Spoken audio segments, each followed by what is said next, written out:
He's up again.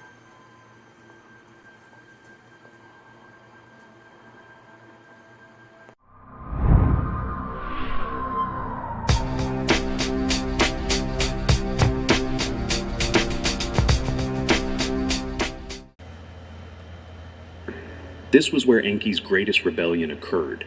He secretly gifted humanity with the ME, the divine spark. This hidden genetic enhancement allowed humans to think independently, question their existence, and unlock higher consciousness and self-awareness.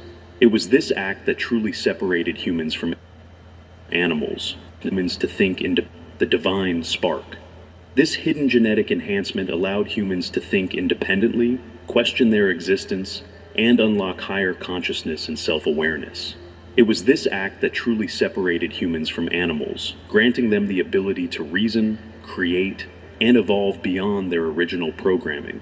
Enlil, however, was furious when he discovered what his brother had done. He saw the rise of human intelligence as a direct threat to Anunnaki control.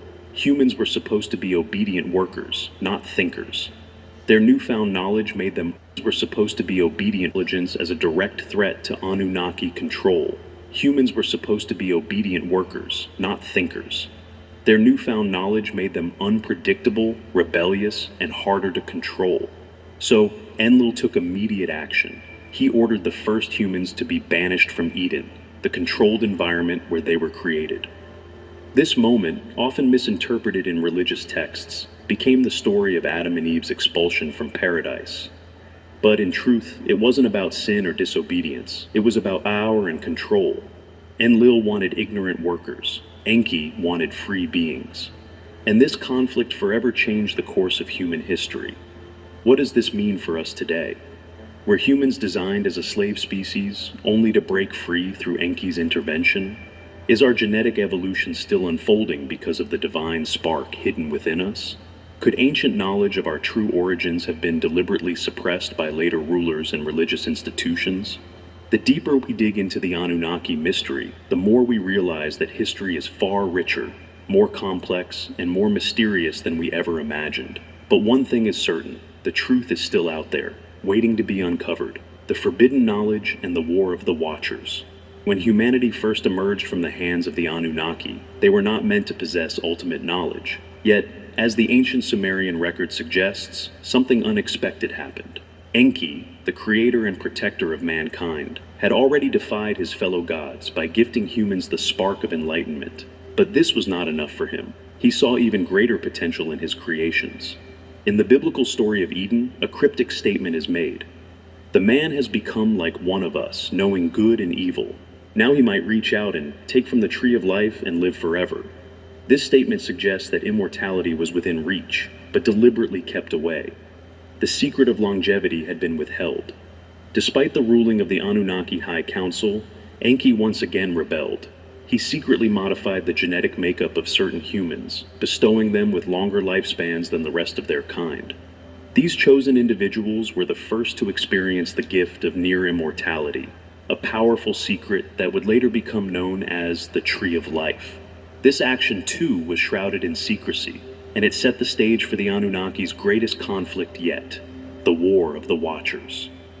New scientific warnings indicated that Earth's climate was about to experience a cataclysmic shift. The polar ice caps began to melt, ocean levels surged, and unstoppable storms battered the planet. The Anunnaki High Council convened an emergency meeting, and it was agreed. The Great Deluge was inevitable. Let it cleanse the Earth. Humanity's time is over, they declared. A unanimous decision was made to bring about a great flood, an apocalyptic event that would reset the balance and purge the planet. The catastrophic flood would wash away the remnants of a civilization that had strayed too far from the will of the Anunnaki and their agenda for Earth. The coming of this disaster, so deeply embedded in our mythologies as the flood of Noah, was not simply a divine punishment. It was the culmination of millennia of intervention, manipulation, and power struggles among the Anunnaki themselves. Just as the floodwaters would rise to erase the history of humanity's early days, the truth of our origins would be submerged beneath layers of time, waiting to be uncovered by future generations. In the face of this inevitable flood, some of the Anunnaki, particularly Enki, sought to protect a small group of humans, saving them from the destruction that would sweep across the planet. Enki, in defiance of the High Council's decision, secretly instructed a human king, Zoroastra, the Sumerian equivalent of Noah, to build a vessel that would survive the coming deluge. This act of preservation, despite the destruction ordered by the Anunnaki High Council, ensured that humanity's story would not end entirely. However, it would be a long time before the true origins of humanity and the legacy of the Anunnaki would be understood or acknowledged by the survivors. What happened next? How did Earth recover from the flood? And how much of the Anunnaki influence remained? The answers to these questions may hold the key to understanding humanity's future and the hidden forces that have shaped our civilization since its inception. For now, the floodwaters stand as a reminder of the power the Anunnaki once held, and the hidden truths they left behind. A momentous decision was made by the Anunnaki High Council, a council that saw Earth as a planet on the brink of destruction. The Watchers and the Nephilim had sowed chaos and discord, and the council decreed that humanity's days were numbered. They chose to bring about a cataclysmic flood to purify the planet, a flood that would cleanse the earth and wipe away the remnants of a corrupted civilization. But not all of the Anunnaki were in agreement with this drastic plan.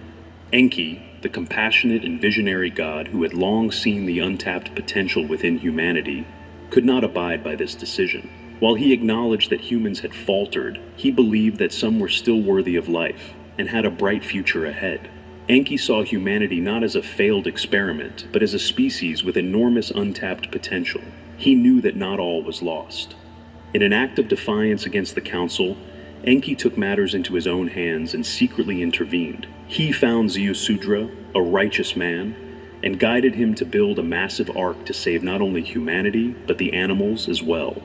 Enki's rebellion ensured that a small group of humans would survive the coming deluge, preserving the knowledge, wisdom, and spirit of mankind for future generations.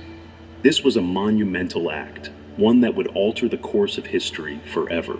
While the Anunnaki believed that the flood would restore the earth to its original pristine state, Enki's actions were a profound challenge to their vision. He was not simply saving lives, he was preserving the future of humanity, ensuring that the remnants of mankind could rise from the floodwaters and carry forward a legacy that transcended the Anunnaki's divine decree.